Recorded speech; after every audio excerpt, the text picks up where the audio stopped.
Welcome to the Weekly Bat.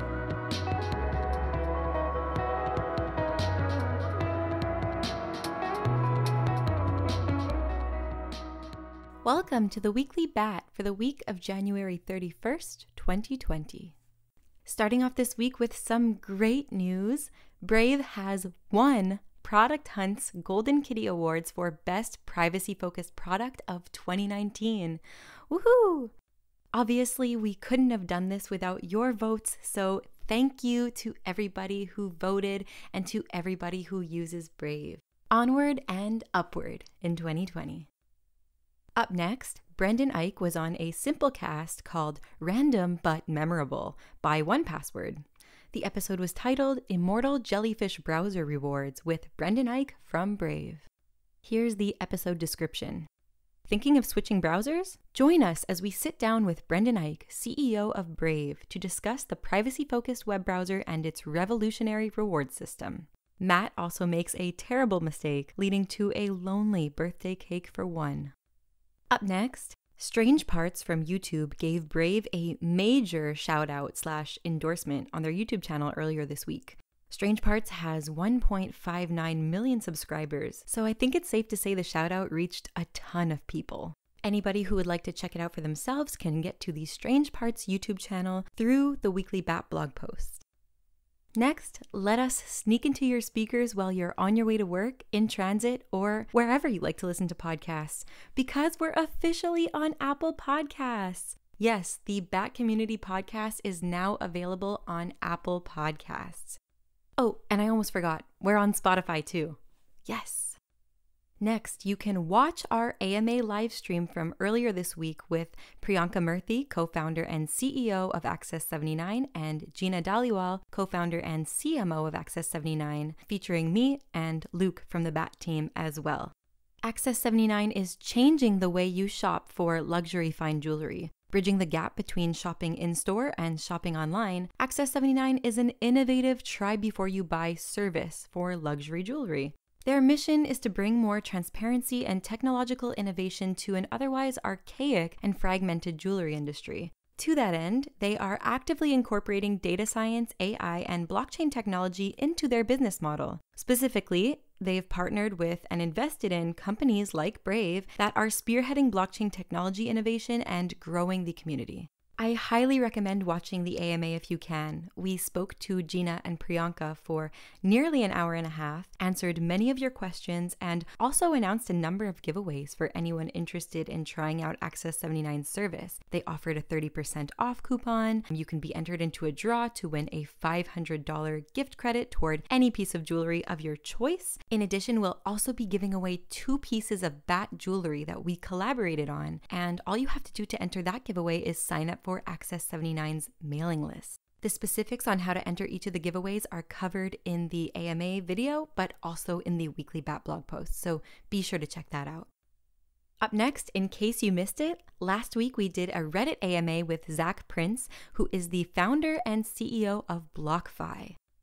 BlockFi is a crypto financial services company evolving the digital asset ecosystem by building traditional financial products, but for holders of cryptocurrencies. Link to the full AMA is in the Weekly Bat blog post, of course. Before we move on, I just wanted to announce the winner of the Bat and Brave swag kit draw for participants in the BlockFi AMA. And the winner is, drumroll, Curious Titmouse. Congratulations! Keep an eye on your Reddit inbox for a PM from me, Crypto Jenny, about your prize. Big thanks to everyone that entered the giveaway and that partook in the AMA. Your questions make these events a whole lot more fun, so thanks. Brave Creator Spotlight, in partnership with Everpedia. Our first featured creator this week is Skackle. Voted the #1 streamer on Theta TV, Skackle has made the move to Twitch and is growing rapidly. Skackle is a Toronto-based video game streamer whose video game obsession began as a youngster. Today, over 40,000 loyal fans follow him on the popular video streaming platform, Twitch. Skackle's Twitch channel is linked in the Weekly Bat blog post. If you're into gaming, go show him some love. Up next, Ryan Hollinger, the YouTuber that grew his following of over 486,000 subscribers by reviewing and analyzing horror films. Channel description: taking your favorite and hated media and giving it some analytical context, especially horror stuff. I like making horror stuff. Is it just me or is the word horror so hard to say? Client updates. This week, the dev channel progressed to version 1.4.73 and the beta channel progressed to version 1.3.105. Brave team tweets. It's always great to support other projects. Brendan Eich tweets, I like both at Jared Dicker and at Arctic Tony, and congratulate at Try Scroll on their launch. Brave and Scroll will meet in the middle of the battlefield over user agency and embrace. I think this one will make a lot of people happy. At Brave Samson tweets, this will be a big year for Sync. Customer service means engaging with your customers from all levels. Luke Mulks tweets, one of the many reasons I came to Brave. Both our co-founders, Brendan Eich and Brian Bondi, along with many of my colleagues, are out here taking direct feedback, suggestions, and bugs in the open on the daily. Open engagement is key. Here's Brendan Eich setting the record straight regarding the default settings in Brave Rewards. He says, regulations require us to partner with an MSB, that's a money services business, Uphold, for adding and taking out funds. Default requires neither of those actions, though, if you let Brave Ads fund your top sites and channels. Then he goes on to say, we are working to reduce the friction for those who do want to self-fund with Uphold. Hot topic. Finally, he talks about how mobile Uphold is coming soon. He says, Brave Sync doesn't cover wallet yet. Mobile Uphold coming soon. Sorry it isn't all there yet, but it will be. Attitude, adventure, advantage. Luke Mulks tweets, this is why working with Brave and Attention Token in these early days brings such a first mover advantage. With an adventurous attitude and a willingness to jump into new waters with an audience that is in control of their data, brands can begin making new discoveries. Next, Samson comes through with updates to the transparency report. Healthy growth too. He tweets, I just added a 124K Brave-initiated BAT purchase to the transparency report page. Growth over time is looking quite healthy. BAT and Brave in the news. This first piece is from Cnet. Brave browser voted the best privacy-focused product of 2019. Out of all the privacy-focused products and apps available on the market, Brave has been voted the best. Other winners of Product Hunt's Golden Kitty Awards showed that there was a huge interest in privacy-enhancing products and apps, such as chats, maps, and other collaboration tools. Next, another piece from Cnet. If Chrome fixes privacy too fast, it could break the web, Google exec warns. But is it true? Brave CISO Yan Zhu says, we want to repair the privacy problems and the existing ecosystem in a way that no other browser has really tried. This next story is from Wired. The fractured future of browser privacy. In the 1990s, web browsers like Netscape Navigator and Microsoft Internet Explorer competed bitterly to offer the snazziest new features and attract users. Today, the browser landscape looks totally different. For one thing, Chrome now dominates, controlling around 2/3 of the market on both desktop and mobile. Even more radical, though, is the recent competitive focus on privacy, a welcome change for anyone who's gotten sick of creepy ad tracking and data mismanagement. But as browsers increasingly diverge in their approaches, it's clear that not all privacy protections are created equal.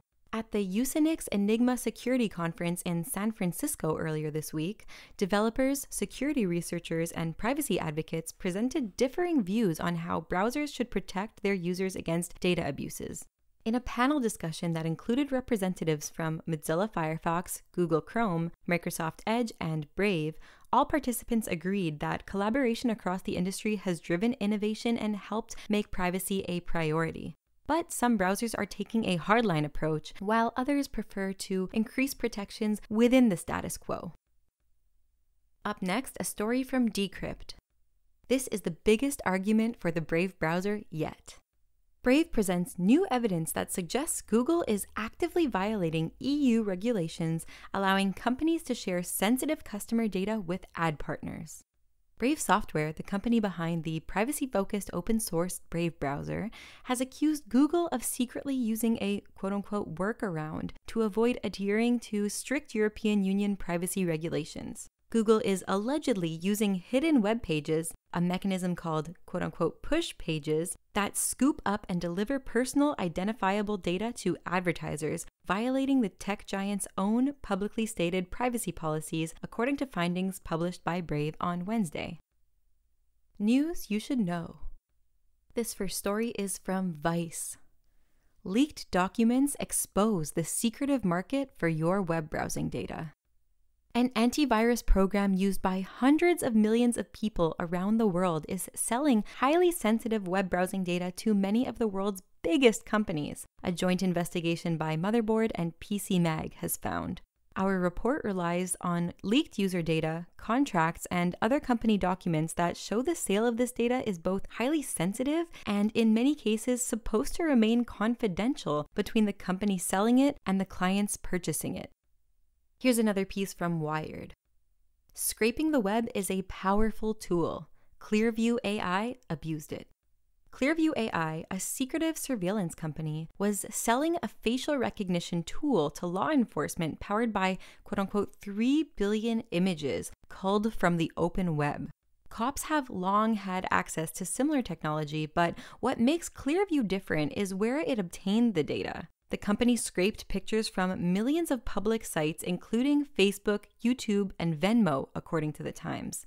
To use the tool, cops simply upload an image of a suspect, and Clearview spits back photos of them and links to where they were posted.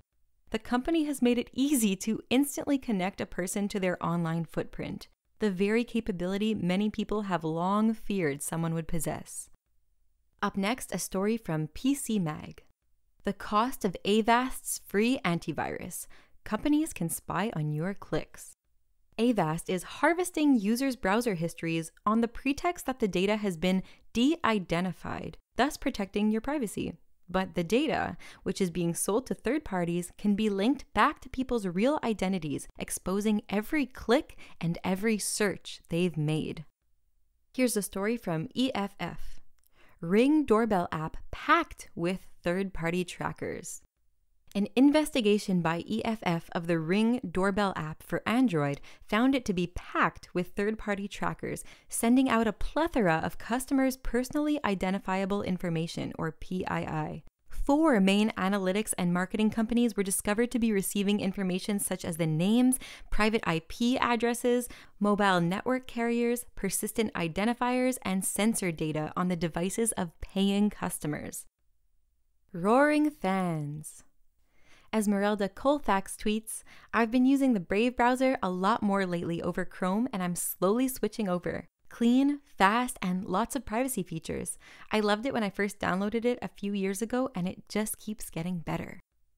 Jalen Heidelberg from Reddit says, wow, after using Firefox for the longest time, I finally moved over to Brave and am loving it so far. No need for an extension to block ads anymore.